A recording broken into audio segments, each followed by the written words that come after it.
আমন্ত্রণ রাতের বাংলাদেশে। শুরুতেই জানাবো শিরোনাম।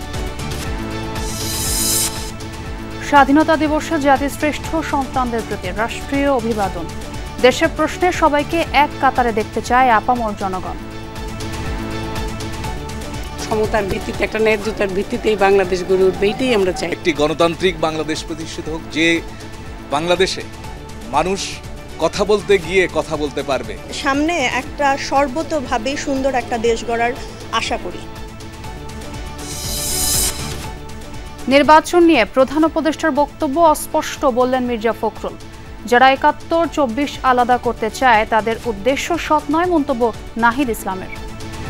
অত্যন্ত অস্পষ্ট কথা। ডিসেম্বর থেকে জুন ৬ মাস, সুতরাং এটা কোনো রোড ম্যাপ দেওয়া হয়নি। ২৪-এর গণ অভ্যুত্থানের মধ্য দিয়ে ৭১-এর যে স্পিরিট সেটি পুনর্জীবিত হয়েছে। বলে যারা এটাকে আসলে পরস্পর বিরোধী বা মুখোমুখি করে দাঁড়া করাচ্ছে তাদের উদ্দেশ্য অসৎ। চীনে প্রধান উপদেষ্টা ডক্টর মোহাম্মদ ইউনুসকে লাল গালিচা সংবর্ধনা। প্রেসিডেন্ট শি জিনপিং এর সাথে বৈঠকের পাশাপাশি বেশ কয়েকটি সমঝোতা স্মারক সইয়ের সম্ভাবনা। ঈদে ঘরে ফেরা মানুষের চাপ বাড়ছে ট্রেনে। যাত্রা নির্বিঘ্ন করতে তৎপর আইন শৃঙ্খলা বাহিনী। মহাসড়কে যত্রতত্র যাত্রী ওঠানামায় যানজট বৃদ্ধির সঙ্গে মোটামুটি চাপ আছে রাস্তায়, তবে এখনো ঈদের যে চাপটা আছে এখনো পড়ে। হালকা পাতলা তো জ্যাম থাকবে, ঈদের সিজন তো। প্যাসেঞ্জার মোটামুটি আল্লাহর রহমতে এখন কম, আল্লাহর রহমতে ২-১ দিন পর আর কি বাড়বো। সংখ্যালঘু নির্যাতনে ভারতকে বিশেষ উদ্বেগজনক দেশ হিসেবে চিহ্নিত করল মার্কিন কমিশন। গোয়েন্দা সংস্থা রয়ের ওপর নিষেধাজ্ঞার সুপারিশ। এছাড়াও রাতের বাংলাদেশে আরও থাকছে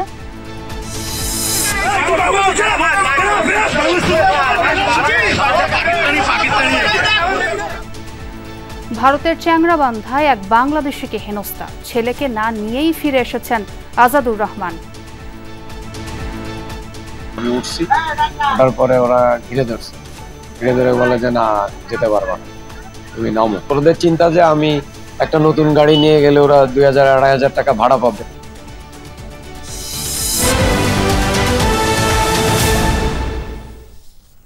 এতক্ষণ শিরোনাম দেখছিলেন, আপনাদের সঙ্গে আছি আমি ছোঁয়া খন্দকার। রাজনৈতিক মতাদর্শ ভিন্ন হলেও দেশের প্রশ্নে সকলে যেন ঐক্যবদ্ধ থাকেন, সেই প্রত্যাশা সর্বস্তরের জনতার। মহান স্বাধীনতা দিবস উপলক্ষে জাতীয় স্মৃতিসৌধে জাতির শ্রেষ্ঠ সন্তানদের শ্রদ্ধাভরে স্মরণ করে নানা শ্রেণী পেশার মানুষ। সুষ্ঠু নির্বাচন, দ্রব্যমূল্য সহনীয় রাখা ও আইন শৃঙ্খলা পরিস্থিতির উন্নতির প্রত্যাশা তাদের। লুৎফুর রহমানের ছবিতে আহমেদ রেজা জানাচ্ছেন বিস্তারিত। লাল সবুজের পিরানে আগামীর প্রজন্ম, হাতে বাংলাদেশের পতাকা।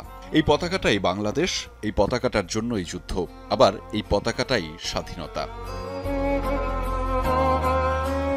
স্বাধীনতা দিবস এসেছে সংখ্যার হিসেবে ৫৫ হয়ে, তবে অনেকেই বলছেন এখনও স্বাধীনতার মূল লক্ষ্য বাস্তবায়িত হয়নি। আর হয়নি বলেই ২০২৪-এ ছাত্র জনতার গণঅভ্যুত্থানের মাধ্যমে দূর করতে হয়েছে ফ্যাসিস্ট সরকারকে।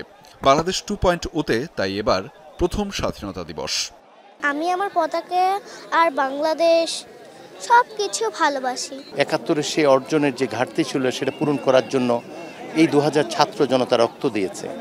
ফলে আমাদের যারা অভিভাবক আছি এবং যারা বিভিন্নভাবে রাজনৈতিকভাবে কিংবা সাধারণ মানুষ হিসাবে ভূমিকা রাখার চেষ্টা করছি, সেখানে যেন বিভাজন না হয়। সমতার ভিত্তিতে, একটা ন্যায্যতার ভিত্তিতেই বাংলাদেশ গড়ে উঠবে, এইটাই আমরা চাই। সামনে একটা সর্বতোভাবে সুন্দর একটা দেশ গড়ার আশা করি। বৈষম্যহীন সমাজ গড়ার এবং ন্যায্যতার প্রশ্নে জাতি একভূত হবার যে সম্ভাবনার দ্বার উন্মোচন হয়েছে, সবাইকে মিলে আমরা যেন সেই সম্ভাবনার পূর্ণ সদ্ব্যবহার করতে পারি। তবে সাধারণের প্রত্যাশায় দেশকে ভালো রাখার ব্রত সবার আগে। তাই তো সবার কণ্ঠে সুষ্ঠু নির্বাচন, সহনীয় দ্রব্যমূল্য আর মানুষের নিরাপত্তা নিশ্চিত অগ্রাধিকারে। ক্রেডিবল পার্টিসিপেটরি একটা ইলেকশন হবে, যেখানে জনগণই তার ভোটাধিকার প্রয়োগ করেই রাষ্ট্রের জন্য একটি নির্বাচিত সরকার গঠন করবে। প্রতিটি মানুষ যেন সে ভোট কেন্দ্রে গিয়ে তার নিজের ভোটটা সুন্দর মতো দিতে পারে। সক্ষম রাষ্ট্র যেটা মানুষের জন্য কাজ করতে পারবে, তো সমস্ত লক্ষ্যটা যেন সেদিকে হয়, সেভাবেই কাজ করতে হবে। তার একটা খুব প্রাইমারি চাওয়া হলো যেন ভালো ইলেকশন হয়। ভিন্ন রাজনৈতিক মতাদর্শ থাকলেও দেশের প্রশ্নে যেন সকলে একাট্টা হন, সেই প্রত্যাশা জনমনে। সামনের বাংলাদেশের পথ চলায় যাতে দ্বিমত থাকা সত্ত্বেও বাংলাদেশ প্রশ্নে আমরা যাতে সার্বভৌমত্বের প্রশ্নে আমরা যাতে একমত হতে পারি। একটি গণতান্ত্রিক বাংলাদেশ প্রতিষ্ঠিত হোক, যে বাংলাদেশে মানুষ কথা বলতে গিয়ে কথা বলতে পারবে, সকল শ্রেণী মানুষের যাতে অধিকার সমুন্নত থাকে।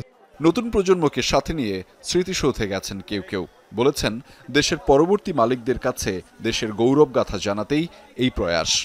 নতুন প্রজন্ম ওরা দেখবে, ওরা শুনবে, ওরা দেশ সম্পর্কে জানবে, এটা জানার এক সাগর রক্তের বিনিময়ে আমরা তোমাদের ভুলবো না। রাজনৈতিক সামাজিক সংকট যাই থাকুক, দেশের প্রশ্নে সবাই যেন এক কাতারে শামিল হয়, সে প্রত্যাশাও আছে সকলের। ২৪-এর ছাত্র জনতার গণঅভ্যুত্থানের পর ২৫-এর এই ২৬শে মার্চ বিশেষ গুরুত্ব বহন করে গণমানুষের কাছে।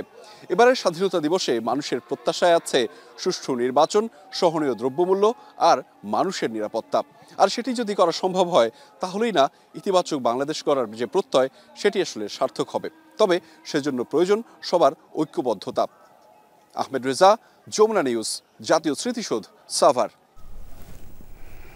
স্বাধীনতা দিবসে বীর সন্তানদের স্মরণ করে পুরো জাতি। সূর্যোদয়ের সাথে সাথেই স্মৃতিসৌধে শ্রদ্ধা নিবেদন করেছেন রাষ্ট্রপতি মোহাম্মদ শাহাবুদ্দিন ও প্রধান উপদেষ্টা ডক্টর মোহাম্মদ ইউনুস।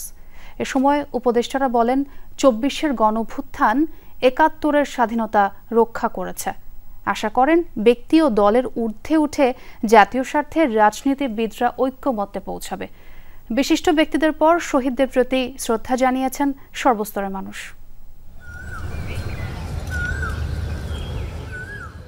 মহান স্বাধীনতা দিবসে ভোরের আলো ফুটতেই সাভার জাতীয় স্মৃতিসৌধে রাষ্ট্র ও সরকার প্রধান। বীর সংগ্রামীদের স্মরণে ফুলেল শ্রদ্ধা জানান রাষ্ট্রপতি মোহাম্মদ শাহাবুদ্দিন। বিউগলে বেজে ওঠে করুণ সুর।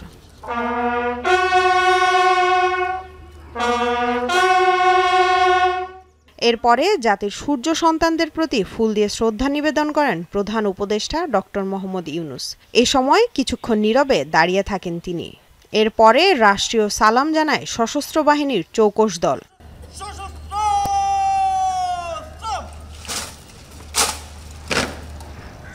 জাতির সূর্য সন্তানদের প্রতি ফুল দিয়ে শ্রদ্ধা নিবেদন করেন প্রধান বিচারপতি। এরপর এক এক করে উপদেষ্টা মণ্ডলীর সদস্যরা বীর মুক্তিযোদ্ধাদের প্রতি শ্রদ্ধা নিবেদন করেন। শহীদদের প্রতি শ্রদ্ধা জানায় বিভিন্ন দেশের কূটনৈতিকরাও। শ্রদ্ধা নিবেদন শেষে সাংবাদিকদের সাথে কথা বলেন উপদেষ্টা মণ্ডলীর সদস্যরা। তাদের কণ্ঠেও ঐক্যমত রাখার তাগিদ। তারা বলেন, ২৪-এর গণঅভ্যুত্থান ৭১-এর স্বাধীনতা রক্ষা করেছে। ২৪-এ যে ছাত্র জনতা একটা বিষয় হয়েছে, এইটাও কিন্তু আমাদের একটা আরেকটা বিষয়। অতএব এই দুটো দিনই কিন্তু আমাদের যে বাংলাদেশের জাতীয় সর্বশ্রেষ্ঠ দিন, এটাকে আমরা সবচেয়ে শ্রদ্ধার সঙ্গে পালন করব। নির্বাচনটা সুষ্ঠুভাবে করে দেওয়া, জনগণের প্রত্যাশা পূরণ করা। আরেকটা বড় বিষয় হচ্ছে, সবসময় আমরা বলি যে এই যে জুলাই অগস্টে যে হত্যাকাণ্ডটা হলো, যে বর্বরতাটা হলো, এইটার একটা সুষ্ঠু বিচার। বিগত ১৬ বছরে ফ্যাসিবাদ এই স্বাধীনতার যে কনসেপ্ট, সেটাকে নষ্ট করে দিয়ে গেছে। ভূখণ্ড স্বাধীন হয়ে কোনো লাভ নেই। আমরা মনে করি ২৪ সেই স্বাধীনতাকে রক্ষা করেছে এবং ২৪-এর গণঅভ্যুত্থান আবার একটি রক্তক্ষয়ী গণঅভ্যুত্থানের মধ্য দিয়ে ৭১-এ অর্জিত স্বাধীনতাকে আমরা রক্ষা করার যেই কঠিন লড়াই, সেই লড়াইয়ের একটা অন্যতম ধাপ হচ্ছে ২৪। এরপরে সর্বসাধারণের জন্য উন্মুক্ত করে দেওয়া হয় জাতীয় স্মৃতিসৌধের ফটক। ২৬ মার্চের স্বাধীনতার ঘোষণায় এই ভূখণ্ডের মানুষের সেরা প্রাপ্তি, যার মাধ্যমে গোটা বিশ্বকে জানিয়ে দেয় আমরা আর পরাধীন নই। পৃথিবীর মানচিত্রে আসে পরিবর্তন, আকাশে ওড়ে লাল সবুজের পতাকা, যুক্ত হয় নতুন এক রাষ্ট্র বাংলাদেশ। লামিয়া তিথি, যমুনা নিউজ, সাভার জাতীয় স্মৃতিসৌধ। ফ্যাসিবাদ বিরোধী রাজনৈতিক দলগুলোর মধ্যে অনৈক্য নেই, তবে স্বার্থের সংঘাত রয়েছে, এমন মন্তব্য করে বিএনপির স্থায়ী কমিটির সদস্য মির্জা আব্বাস বলেছেন, আজকের স্বাধীনতা দিবস প্রমাণ করে দ্বিতীয় স্বাধীনতা বলতে কিছু নেই। বিএনপি নেতার এমন বক্তব্যের কড়া প্রতিবাদ জানিয়ে এনসিপির আহ্বায়ক নাহিদ ইসলাম বলেন, যারা ৭১ ও ২৪-কে মুখোমুখি দাঁড় করাতে চায়, তাদের উদ্দেশ্য অসৎ। এবারের স্বাধীনতা দিবসের আয়োজন থেকেও আবারও উচ্চারিত হয়েছে ৭১-এর গণহত্যাকারীদের বিচারের দাবি।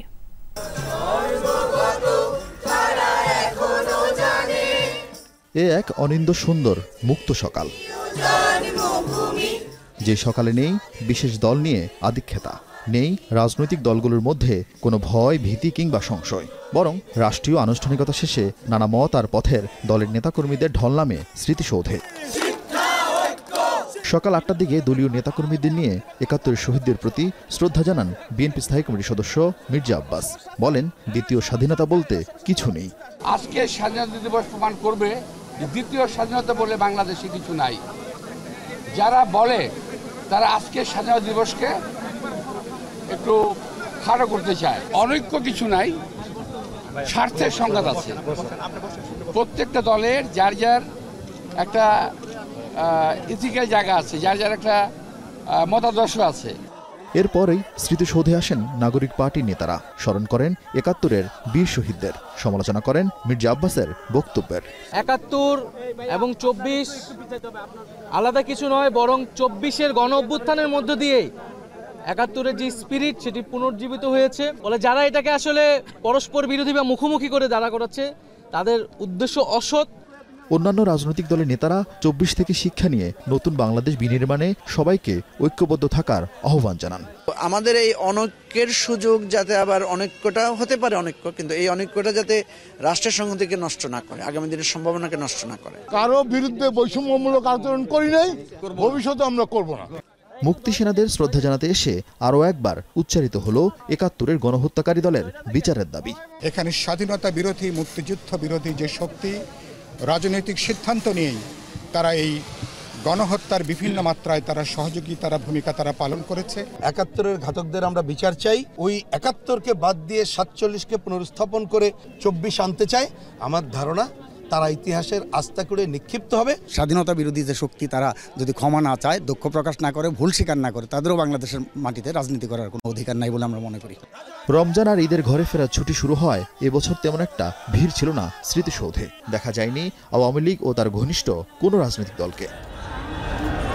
যে আত্মত্যাগে এই স্বাধীনতা, সেই মুক্তিযুদ্ধ চেতনাকে ধারণ করে আগামী বাংলাদেশ হবে অসাম্প্রদায়িক, সাম্য, মানবিক আর গণতান্ত্রিক, এমন স্বপ্নের বাস্তবায়ন দেখতে চায় সাধারণ মানুষ। তাই রাজনৈতিক দলের নেতারাও প্রতিশ্রুতি দিলেন, আগামীর বাংলাদেশ হবে জনতার, যেখানে থাকবে না ভয়ের পরিবেশ। স্বাধীনতার সুফল পৌঁছাবে মানুষের ঘরে ঘরে। আরিফিন শাকিল, যমুনা নিউজ, ঢাকা।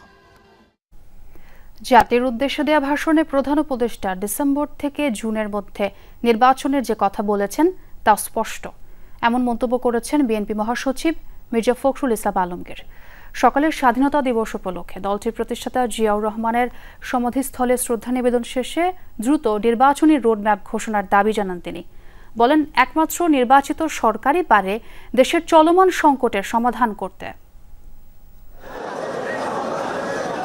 প্রায় ১.৫ দশক পর সেই পুরনো নামে ফিরল জিয়া উদ্যান, যেখানে বিএনপির প্রতিষ্ঠাতা জিয়াউর রহমানের সমাধিস্থলে শ্রদ্ধা জানাতে যায় দলটির নেতৃবৃন্দ।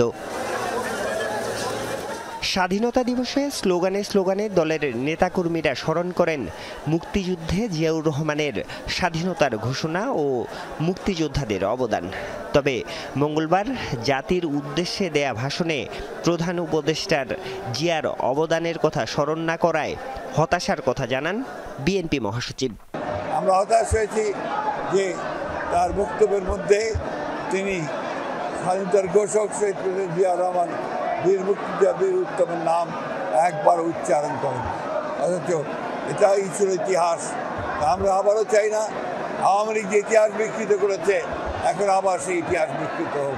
নির্বাচন নিয়ে প্রধান উপদেষ্টার বক্তব্য অস্পষ্ট দাবি করে মহাসচিব বলেন, এতে সংকট আরও বাড়বে। এটা ভেগ, এটা অত্যন্ত অস্পষ্ট কথা। ডিসেম্বর থেকে জুন 6 মাস, সুতরাং এটা কোনো রোড ম্যাপ দেওয়া হয়নি। আমরা বারবার বলে আসছি যে স্পষ্ট রোড ম্যাপ এবং দ্রুত নির্বাচন, তা নাহলে যে সংকটগুলো সৃষ্টি হচ্ছে এই সংকটগুলো কাটবে না। নিজেদের স্বার্থে নয়, স্বাধীনতা সার্বভৌমত্ব রক্ষার স্বার্থেই বিএনপি নির্বাচনের কথা বলছে বলেন মির্জা ফখরুল। আমরা বিএনপি ক্ষমতায় যাওয়ার জন্য নির্বাচনের কথা বলছি না। বিএনপি জাতির স্বার্থে, জাতিকে রক্ষা করার স্বার্থে, স্বাধীনতার সংহতিকে রক্ষা করার স্বার্থেই বিএনপি নির্বাচনের কথা বলছে, নির্বাচিত পার্লামেন্ট এবং সরকারের কথা বলছে। মুক্তিযুদ্ধের ধারাবাহিকতায় ২৪-এ এদেশের তরুণরা গণতন্ত্র এনে দিয়েছে বলেন মির্জা ফখরুল। এই গণতন্ত্র ধরে রাখার স্বার্থে সবাইকে ঐক্যবদ্ধ থাকার আহ্বান তার। আরিফুর রহমান সবুজ, যমুনা নিউজ, ঢাকা। ঈদযাত্রা নির্বিঘ্ন করতে বুধবার সারাদিনে ৬৯টি ট্রেন চালালেও ভোগান্তি পিছু ছাড়েনি ঘরমুখো মানুষের। তেমন একটা শিডিউল বিপর্যয় না ঘটলেও ব্যবস্থাপনা নিয়ে সন্তুষ্ট নন যাত্রীরা। নৌপথে ৩৮ রুটে লঞ্চ চলাচল করছে সদরঘাট থেকে, তবে চিরাচরিত ভিড় নেই ঘাটে। লম্বা ছুটের কারণে গাবতলী, মহাখালী, গুলিস্তান ও সায়দাবাদ বাস টার্মিনালে ঘরমুখো যাত্রীদের চাপ তুলনামূলক কম। বাড়তি ভাড়া আদায় ঠেকাতে তদারকিতে ছিল বিআরটি এর মোবাইল কোর্ট। ঈদে বাড়ি যাওয়ার আনন্দই আলাদা, তাই কাঙ্ক্ষিত ট্রেনের জন্য নির্ধারিত সময়ের আগেই প্ল্যাটফর্মে হাজির শত শত যাত্রী। কিন্তু জামালপুর কমিউটার ট্রেনের প্ল্যাটফর্ম নম্বর ঘোষণাকে ঘিরে নাজেহাল হতে হয় যাত্রীদের। ৭ থেকে ১ নং প্ল্যাটফর্ম, আবার এখান থেকে ৭ নং প্ল্যাটফর্মে দৌড়াতে হয় ছোট শিশু, ব্যাগ আর ভ্রমণের বোঝা নিয়ে। এই অনেক গরমের মাঝে অনেকক্ষণ ওয়েট করতে হয়েছে, অপেক্ষা করতে হয়েছে, আবার ১ নম্বর থেকে ৭ নম্বরে আসতে হয়েছে। মেয়ে ছেলে বাচ্চারা সবাই পুচ্ছি পোচার পরে আবার মাইকিং করতেছে, আপনার ৭ নম্বর প্ল্যাটফর্মে যান। পাবলিক উত্তেজিত হয়ে বলতেছে তোদেরকে জুতা ফিটানো দরকার। মাগরিবের আজানের সাথে সাথে অনেকেই ইফতার সেরেছেন ট্রেনে, বাকিরা প্ল্যাটফর্মেই থাকেন পরের ট্রেনের অপেক্ষায়। কিশোরগঞ্জগামী ১১ সিন্দুর ট্রেন দেরিতে টার্মিনালে দিলেও ছিল না জেনারেটর। অন্ধকারে সিট খুঁজে পেতে নাকাল যাত্রীরা। ছিল অপরিচ্ছন্নতা ও অব্যবস্থাপনার অভিযোগ। সিট পাইতে অসুবিধা হয়েছে, কারেন্ট নাই, লাইট নাই, পাঙ্খা নাই। চেয়ার দিচ্ছে, চেয়ার খোঁজ, চেয়ার গেছে যদি অবস্থা হয় তাহলে বাকিগুলোর কি অবস্থা আছে? অনেক কষ্ট হয়েছে, কারেন্ট কানেকশন নাই, আইসা দেখি দরজা বন্ধ। ইভেন প্রত্যেকটা সিটের মধ্যে মনে হয় যে ৪ ইঞ্চি করে ময়লা। টিকিট কালোবাজারি ঠেকানোর ঘোষণা থাকলেও যাত্রীরাই স্বীকার করলেন ব্ল্যাকে টিকিট কেনার কথা। এমনকি একই সিটের একাধিক দাবিদারের মধ্যে বাকবিতণ্ডাও চলে। ব্ল্যাকারের কাছ থেকে নিতে হয়েছে ৪০০ টাকার টিকিট নিছি, টিকিটের দাম ১৭০ টাকা। উনি বলতেছে ওনার সাথে আমার পেছ লেগেছে, এটা দেখতেছি সমাধান কেমনি করা যায়। অনলাইন থেকে নিয়েছিলেন নাকি কোনো ব্যক্তি থেকে? না, আমার ভাইয়ের কাছ থেকে আমি কইছি, বাইরে কইছি কাটি, তো বাইরে কাটিয়েছিল আর কি। আর আপনি আমি অনলাইন থেকে নিয়েছি। আচ্ছা, এই ক্ষেত্রে এখন সমাধান কি হবে? সমাধানটা ভেরিফিকেশন করে দেখতে হবে আর কি। সদরঘাট লঞ্চ টার্মিনাল থেকে ৩৮টি রুটে চলছে লঞ্চ, তবে যাত্রীদের আনাগোনা কম থাকায় হতাশ লঞ্চের কর্মচারীরা। ঈদ ঘনিয়ে আসলে বাড়বে মানুষের চাপ, সেই প্রত্যাশায় প্রস্তুতি নিয়েছে বিআইডব্লিউটিএ। আগামীকাল করতে ভিড়টা বেশি হবে, এই জন্য একদিন আগে পাঠাইতে চাচ্ছি ফ্যামিলি, আমি যাবো ঈদের আগে। পদ্মা সেতু হওয়ার কারণে দেশে ভিড় নাই, দেখতে আছেন। প্রতি বছরের থেকে এবছরের পরিস্থিতি অনেক খারাপ, যাত্রী নাই, কেবিনের চাহিদা নাই। ২ জন নির্বাহী ম্যাজিস্ট্রেট আমাদের সার্বক্ষণিক কাজ করছে। এছাড়াও আইন শৃঙ্খলা রক্ষাকারী অন্যান্য বাহিনীও এখানে সার্বিক সবাই আমরা সমন্বিতভাবে কাজ করছি। আশা করি কোনো দুর্ঘটনা ছাড়াই আমরা এই ঈদকে আমরা পার করতে পারবো ইনশাল্লাহ। রাজধানীর বাস টার্মিনালগুলোয় যাত্রীদের উপস্থিতি ছিল তুলনামূলক কম। এবার ৯ দিন ছুটির কারণে চাপ নেই বললেন যাত্রীরা। বরাবরের মতো বাড়তি ভাড়া আদায়ের অভিযোগ যাত্রীদের, আর অস্বীকারের পাল্টা বক্তব্য পরিবহন সংশ্লিষ্টদের। এখনকার প্রাইস ছিল আপনার হচ্ছে ৬৫০ টাকা ভাড়া, কিন্তু ওই সময় লাগছিল ৮৫০ টাকা করে। এসব তদারকিতে তৎপর বিআরটি এর মোবাইল কোর্ট। যাত্রী পরিবহন ব্যবস্থা মনিটরিং করতে মহাখালী টার্মিনাল পরিদর্শন করেন বিআরটি এর চেয়ারম্যান। মালিকের পক্ষ এবং শ্রমিকের পক্ষ যারা আছেন তারা আমাদের সাথে আছে, ফলে তারা যদি আমাদের সাথে থাকে, অন্য ডিপার্টমেন্ট যদি থাকে, তাহলে চাঁদাবাজি, অতিরিক্ত ভাড়া আদায়, অন্য কোনো হয়রানি, মলমপাটি, অজ্ঞানপাটি, এগুলো আমরা আশা করি যেগুলো থাকবে। ঈদ যাত্রা ঘিরে বাস টার্মিনালগুলোতে জোরদার করা হয়েছে নিরাপত্তা ব্যবস্থা। শওকত মঞ্জুর শান্ত, যমুনা নিউজ, ঢাকা। ঈদযাত্রায় রেল পথে রয়েছে ঘরমুখো মানুষের ভিড়। এ বিষয়ে আরও জানবো, বিমানবন্দর রেল স্টেশন থেকে যোগ দিচ্ছেন সহকর্মী রেদওয়ান আহমেদ। রেদওয়ান, ঘরমুখো মানুষের ভিড় কেমন দেখছেন এবং যাত্রীদের সঙ্গে নিশ্চয়ই কথা হয়েছে আপনার? ছোয়া বিমানবন্দরে স্টেশনে কিন্তু যাত্রীদের উপচে পড়া একটি ভিড় কিন্তু দেখা যাচ্ছে। সেই সাথে আরেকটি বিষয় জানাতে চাই যে লালমনিরহাট এক্সপ্রেস সহ বেশ যে কয়েকটি ট্রেনগুলো আসলে শিডিউল ছিল সেগুলো কিন্তু এখন পর্যন্ত সময় মতোই ছাড়া হচ্ছে। আমরা স্টেশনে আসার পরপরই কিন্তু দেখেছিলাম যে আসলে রাত ঠিক 10টা 13 মিনিটে স্টেশনের 1 নম্বর প্ল্যাটফর্মে আসার কথা ছিল লালমনিরহাট এক্সপ্রেসের, এবং ঠিক যথাসময়ে ট্রেনটি স্টেশনে এসে পৌঁছায় এবং সেই ট্রেনটি কিন্তু এই মুহূর্তে স্টেশনটি ছেড়ে যাচ্ছে। এক কথায় বলা যায় যে যাত্রীদের ভিড় থাকলেও কিন্তু সেই ভিড় সামাল দেওয়ার জন্য আসলে এখানে প্রস্তুত আছে নিরাপত্তা রক্ষীরা, সেই সাথে পুরো স্টেশন জুড়েই কিন্তু বাড়তি নিরাপত্তা ব্যবস্থা যেমন রয়েছে, সেই সাথে যাত্রীদের সাথে আমরা কথা বলছিলাম, তারা যেমনটি বলছিলেন যে এখন পর্যন্ত তাদের তেমন কোনো ভোগান্তি পোহাতে হয়নি। সেই সাথে ট্রেনগুলো যেহেতু সময় মতো ছাড়ছে, তাই আসলে বেশিক্ষণও স্টেশনে তাদের অপেক্ষা করার প্রয়োজন হচ্ছে না। সেই সাথে নিরাপত্তা কর্মীদের সাথে আমাদের কথা হচ্ছিল, তারা যেটি বলছেন যে স্টেশনের চারিদিক ঘিরে আসলে নিরাপত্তা ব্যবস্থা রাখা হয়েছে যেন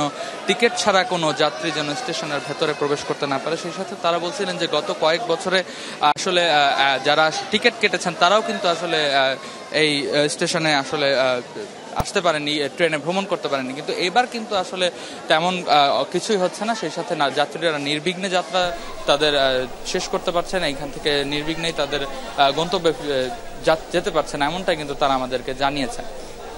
ধন্যবাদ রেদওয়ান যোগ দেওয়ার জন্য। স্বাধীনতা দিবস উপলক্ষে রাষ্ট্রপতি মোহাম্মদ শাহাবুদ্দিন ও তার সহধর্মিণী ডক্টর রেবেকা সুলতানা বঙ্গভবনে এক সংবর্ধনার আয়োজন করেন। সংবর্ধনায় উপস্থিত ছিলেন রাষ্ট্রীয় পর্যায়ে গুরুত্বপূর্ণ ব্যক্তিবর্গ, বিভিন্ন রাজনৈতিক দলের প্রতিনিধিরা, বিভিন্ন দেশের হাই কমিশনার সহ আরও অনেকে। 4টায় এই সংবর্ধনা অনুষ্ঠান শুরু হয়। তার আগেই বঙ্গভবন এলাকায় জোরদার করা হয় নিরাপত্তা। সে সাথে আসতে থাকে আমন্ত্রিত অতিথিদের গাড়ি বহর। একে একে প্রবেশ করেন রাজনৈতিক নেতারা। 4 দিনের সফরে চীনে পৌঁছেছেন অন্তর্বর্তী সরকারের প্রধান উপদেষ্টা ডক্টর মোহাম্মদ ইউনূস। বাংলাদেশ সময় বিকেল 4:15 চীনের হাইনান প্রদেশে পৌঁছান তিনি। চীন বিমানবন্দরে প্রধান উপদেষ্টাকে শুভেচ্ছা জানিয়ে লাল গালিচা সংবর্ধনা দেওয়া হয়। চীনের প্রেসিডেন্ট শি জিনপিং এর আমন্ত্রণে তার এ সফর। এর আগে দুপুর 1টায় হযরত শাহজালাল আন্তর্জাতিক বিমানবন্দর থেকে চীনের উদ্দেশ্যে রওনা হন প্রধান উপদেষ্টা ডক্টর মোহাম্মদ ইউনূস। এর আগে চীনা রাষ্ট্রদূতের সাথে বৈঠক করেন তিনি। মঙ্গলবার জাতির উদ্দেশ্যে দেয়া ভাষণে প্রধান উপদেষ্টা বলেন, এই সফরের ফলে বাংলাদেশ ও চীনের মধ্যে দ্বিপক্ষীয় সহযোগিতা আরও জোরদার হবে, নতুন মাত্রা পাবে দুদেশের সম্পর্ক। এর আগে পররাষ্ট্র মন্ত্রণালয়ের ব্রিফিংয়ে জানানো হয়, প্রধান উপদেষ্টা চীনের হাইনান প্রদেশে অনুষ্ঠেয় দ্য বোরো ফোরাম ফর এশিয়ার বার্ষিক সম্মেলনের পেনিং প্ল্যানারিতে 27 মার্চ অংশগ্রহণ করবেন। প্রধান উপদেষ্টার এ সফরে কোনো চুক্তি সই হবে না, তবে কয়েকটি সমঝোতা স্মারক সই হতে পারে। ছায়ানটের অন্যতম প্রতিষ্ঠাতা বহুমাত্রিক জন সঞ্জিতা খাতুনকে শেষ শ্রদ্ধা জানালেন শিল্পানুরাগীরা। সুর ও গানের বাণীতেই যেন মৃত্যুর পর তাকে না বলা শাশ্বত ভালোবাসা আর শ্রদ্ধায় সিক্ত করল অগণিত শিক্ষার্থী। স্মরণ করল তার দীর্ঘ জীবনের সাংস্কৃতিক যাত্রার কথা। বিপ্লবে, বিদ্রোহে আর মানুষের জয়গানে লড়াকু সঞ্জিতা খাতুন যেন থেকে যাবেন এক অনুপ্রেরণা হয়ে। ছায়ানট থেকে শহীদ মিনার, গানে গানে সেই কথারই জানান দিল তার শিক্ষার্থীরা।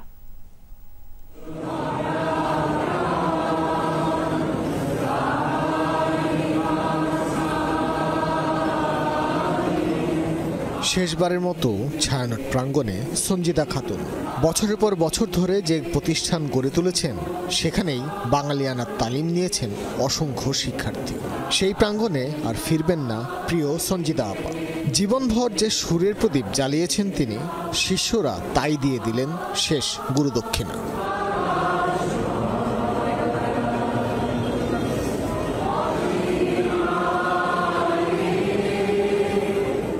রবীন্দ্র থেকে নজরুল কিংবা লালনের গান, সঞ্জিতা খাতুনের শেষ যাত্রায় ছিল সবই।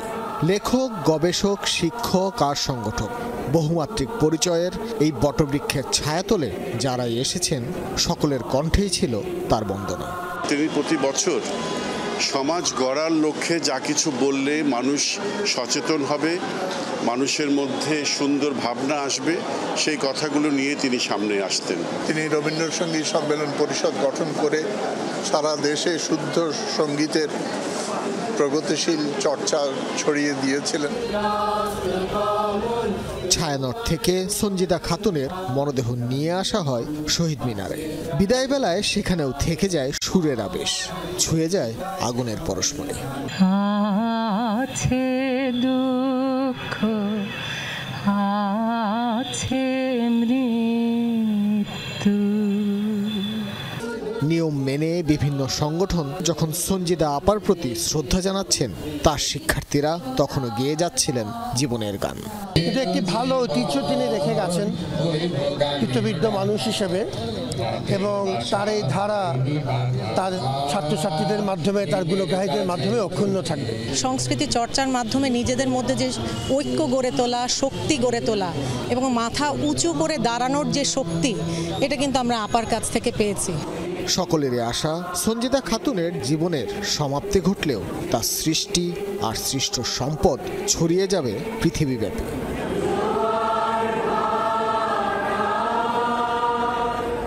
ভাস্কর ভাদুরী, যমুনা নিউজ, ঢাকা। চাঁদপুরের জাতীয় নাগরিক পার্টির মুখ্য সংগঠক নাসির উদ্দিন পাটোয়ারিকে অবাঞ্ছিত ঘোষণা করে বিক্ষোভ করেছেন ছাত্রদলের নেতাকর্মীরা। বিকেলে শাহরাস্তি গেট সড়ক অবরোধ করে বিক্ষোভ প্রদর্শন করেন তারা। এ সময় বিএনপির প্রতিষ্ঠাতা জিয়াউর রহমানকে নিয়ে সামাজিক যোগাযোগ মাধ্যমে সম্প্রতি নাসির উদ্দিন পাটোয়ারির দেয়া স্ট্যাটাসের প্রতিবাদ জানান তারা। সে সাথে প্রকাশ্যে নাসির উদ্দিনকে ক্ষমা প্রার্থনার দাবিও জানান বিক্ষোভকারীরা। শাহরাস্তি উপজেলা ও পৌর ছাত্র দলের নেতাকর্মী সহ আরও অনেকে বিক্ষোভ কর্মসূচিতে উপস্থিত ছিলেন।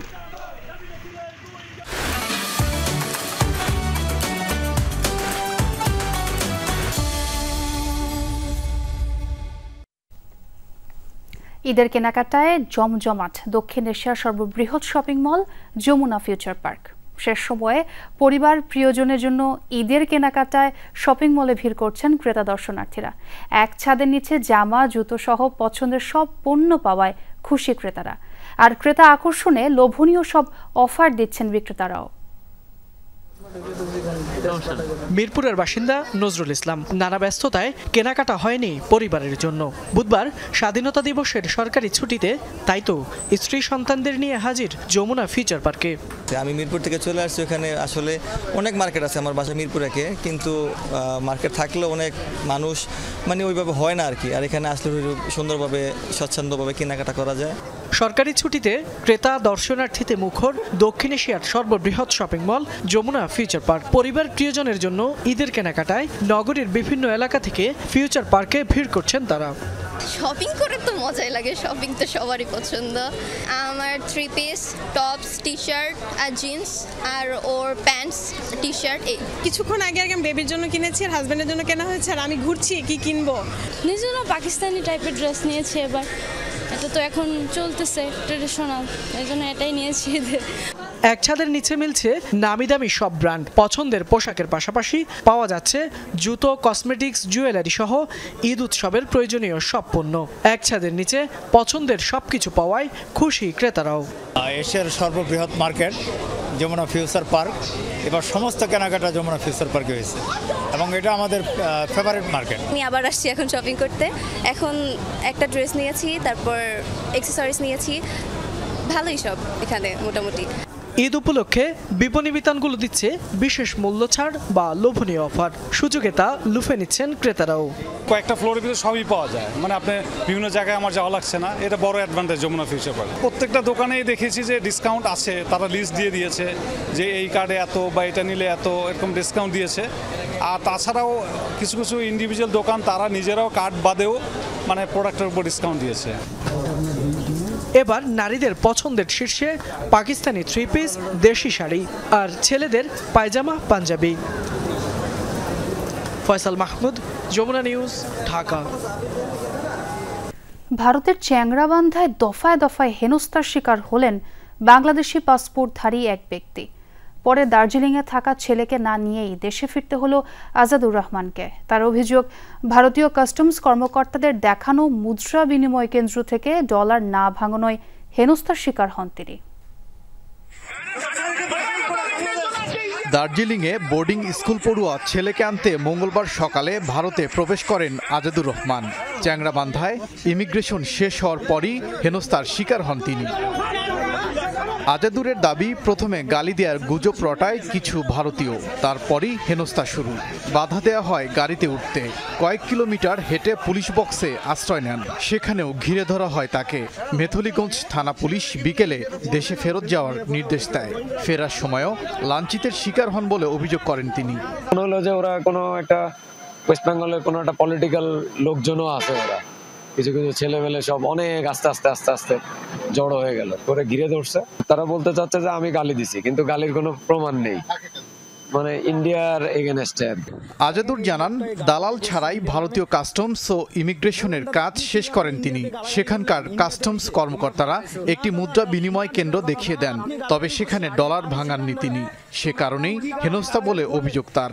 ওদের এখন সব বসে আছে, ওদের চিন্তা যে আমি একটা নতুন গাড়ি নিয়ে গেলে ওরা 2000-2500 টাকা ভাড়া পাবে। ইমিগ্রেশনের সাথে ওই কাস্টমসের সাথে ওদের একটা লিঙ্ক থাকে। ইমিগ্রেশন যদি আমি মানি এক্সচেঞ্জারের দিয়ে করি, ওরা 200 রুপি করে নেয় সার্ভিস চার্জ। তো ওদের সাথে একটা লিঙ্ক থাকে, ওরাও একটা টাকা পায়। রাজধানীর পল্লবীর বাসিন্দা আজাদুর রহমান ছেলেকে না নিয়েই দেশে ফিরেছেন তিনি। ওবায়দুর রহমান, যমুনা নিউজ। সংখ্যালঘুদের জন্য ভারতকে বিশেষ উদ্বেগজনক দেশ হিসেবে চিহ্নিত করেছে যুক্তরাষ্ট্রের ধর্ম বিষয়ক কমিশন। পাশাপাশি দেশটির গোয়েন্দা সংস্থা রয়ের উপর নিষেধাজ্ঞা আরোপের সুপারিশও করা হয়েছে। মঙ্গলবার যুক্তরাষ্ট্রের আন্তর্জাতিক ধর্মীয় স্বাধীনতা কমিশন USCIRF এর প্রতিবেদনে এমনটি জানানো হয়। এতে বলা হয়, ভারতে আশঙ্কাজনক হারে বেড়েছে সংখ্যালঘু নির্যাতন। মুসলিম সহ অন্যান্য সংখ্যালঘুদের বিরুদ্ধে এই বিদ্বেষ ছড়িয়েছেন খোদ প্রধানমন্ত্রী নরেন্দ্র মোদী এবং বিজেপি।